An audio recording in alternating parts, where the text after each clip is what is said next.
I love reading. Does the NFL care more about the integrity of their games or obedience to their nonsensical rules? I'm Matt Chatham. Let's read between the lines. Josh Norman made a great football play on Sunday against the Browns, an interception. But this isn't football. This is rules ball. Welcome to the NFL. After the play is over, unsportsmanlike conduct. Number 24, shooting a bow and arrow. Just for clarification's sake, Norman didn't actually shoot a bow and arrow. He pretended. That foul counts as one of those that leads to a disqualification. First and 10, Washington. Shooting a bow and arrow. I've never heard of that before. Not either. I didn't realize you couldn't shoot the bow and arrow. Imagine a parallel universe, one where the integrity of the sport, the contests themselves, was actually the highest ethic. In the NFL, that's not the case. It's adherence to crazy rules made by old men on Park Avenue. Rules no one but them care about. They have nothing to do with sport. Apollo, Ishmael, Cupid, Robin Hood, Zelda.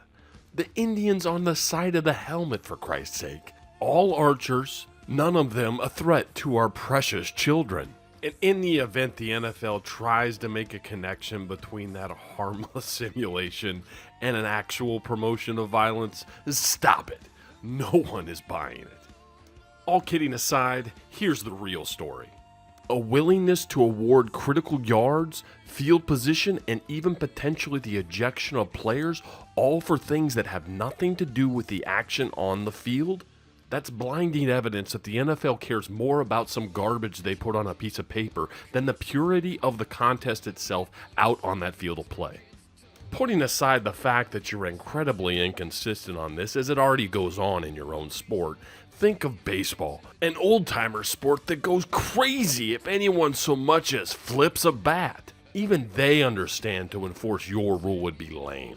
If anything, this should be a wake-up call to the NFL to get their priorities in order. It's game first, and then your nonsense next. And then only if these rules don't bastardize the games on the field. The world doesn't necessarily love you, NFL. They love football. I love reading. And that's this week's Reading Between the Lines. Have a great week.